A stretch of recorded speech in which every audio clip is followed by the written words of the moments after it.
मामला क्लासेस के सुबह के सत्र में आप तमाम बच्चों का हार्दिक अभिनंदन है। आज के सत्र में बहुत ही सुंदर सा स्ट्रक्चर पढ़ने का प्रयास करेंगे जो आपको स्पोकन इंग्लिश में बहुत सारा मदद करेगा, हेल्प गाइड करेगा। और आज का स्ट्रक्चर में कुछ और नहीं, एकदम छोटा सा है लेकिन बहुत ही यूनिक एंड ब्यूटीफुल स्ट्रक्चर्स है, जिसका है टाइटल ऑफ द स्ट्रक्चर्स है I don't mean two plus member one. इसका मतलब होता है मेरा मतलब नहीं था। जब भी आपको सेंटेंसेस में आता है कि मेरा मतलब गीत गाने का नहीं था, मेरा मतलब तुम्हें डांटने का नहीं था, मेरा मतलब चाय पीने का नहीं था, मेरा मतलब यहाँ से रफा होने का ठाड़ होने का नहीं था, ये तमाम तरह के स्ट्रक्चर्स अभी आपके माइंड में आए तो आपको ज़्यादा हेजिटेट करने की जरूरत नहीं है, आपको ज़्यादा बोदर होने की जरूरत नहीं है। आप एक साधारण तरीके से, सिंपल तरीके से इस सेंटेंस यानी स्टेट स्ट्रक्चर का इस्तेमाल कर सकते हैं। देखिए, मेरा मतलब आपको दुख पहुंचाने का नहीं था। पहले बाबू क्या करना है कि आपको स्ट्रक्चर का फॉलो करना है। What is the structure saying that at this time and how do you like to arrange bridge all the structure right now, you have to see such all this option. ठीक है, तो यहाँ पर ध्यान दीजिएगा कि मेरा मतलब नहीं था। कभी भी जीवन में आए तो आपको समझ लें मेरा मतलब नहीं था, I did not mean to, I did not mean to. और उसके बाद वर्ब का फर्स्ट फॉर्म करेंगे। वर्ब का फर्स्ट फॉर्म अर्थात फर्स्ट फॉर्म को ही वर्ब का प्लूरल फॉर्म ऑफ वर्ब कहा जाता है। तो आप ध्यान दीजिएगा कि मेरा मतलब आपको दुख पहुंचाने का नहीं था। तो पहले तो हमको क्या चलना है बाबू, एकदम सिंपल वे से चलना है। मेरा मतलब नहीं था तो I did not mean to. एकदम सिंपल सेंटेंस है, आपको ज्यादा इसमें पैनिक होने की जरूरत नहीं है, यहाँ पर ज्यादा आपको हर्षण होने की जरूरत नहीं है।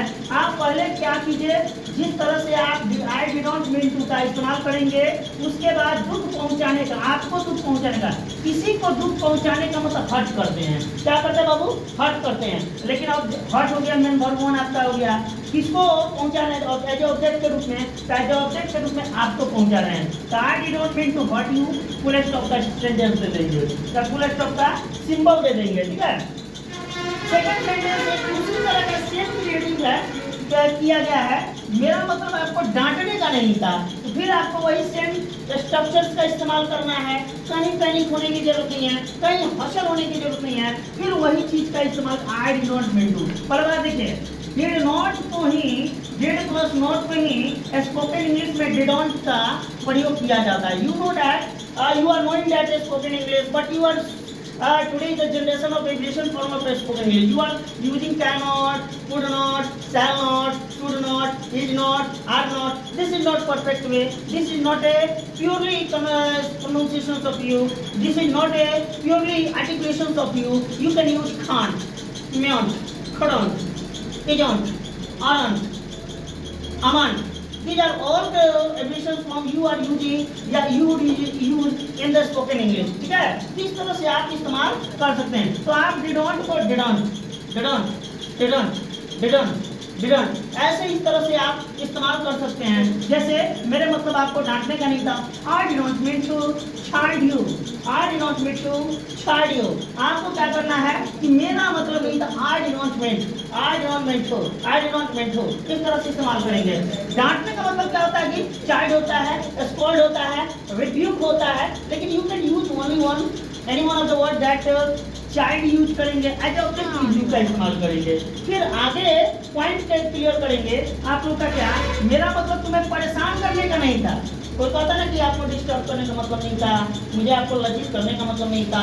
तो आप यहाँ पे ज्यादा पैनिक नहीं होंगे, आपको फिर वही स्ट्रक्चर का इस्तेमाल, वही सेम स्ट्रक्चर का इस्तेमाल करना है।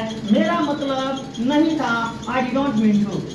बस बोदर का मतलब परेशान करना होता है, एज ऑब्जेक्ट के रूप में यू का इस्तेमाल करेंगे। फिर अगर बोदर आपको दिमाग में नहीं आ रहा है, if you don't have the capture the bother as a परेशान करना, you can capture as a disturb.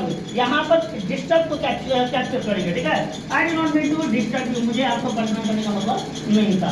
फिर अगला सेंटेंस में आपको चलेगा 4 नंबर, मेरा मतलब आपकी भावनाओं पर ठेस पहुंचाने का नहीं था। जैसे कि आपको पता है कि मुझे, मेरा मतलब वो नहीं था कि आपको भावनाओं पर ठेस पहुंचा दें, मेरा मतलब वो नहीं था कि आपको हर्ट फील नहीं कर दें। इस तरह के सेंटेंसेस आते हैं, आप पैनिक हो जाते हैं, हॉस्पिटल हो जाते हैं, तो वहाँ पे अब अब आपको एज ए विशेष शब्द के माध्यम से इन तमाम तरह के सेंटेंसेस में किसी प्रकार की पैनिक होने की जरूरत नहीं है। फिर वही स्ट्रक्चर का इस्तेमाल करेंगे। मेरा मतलब आपकी भावनाओं को ठेस पहुंचाने के नहीं था, तो मेरा मतलब नहीं था I did not mean to. बस यहाँ तक तो क्लियर है आपका सेंटेंस, आपको यहाँ पर सोचने की जरूरत नहीं है। अब क्या है, भावनाओं को ठेस पहुंचाना का हर्ट होता है, और आपकी भावना पे यू फीलिंग्स हो गया। मेरा मतलब उसके भावनाओं को ठेस पहुंचाने का I did not mean to hurt feeling, hurt guilt feeling. अगर जेंडर में डिसीजन मैस्कुलिन जेंडर में जा रहा है, बेस्ट फीलिंग्स, फेमिनिन जेंडर में जा रहा है, हर्ट फीलिंग।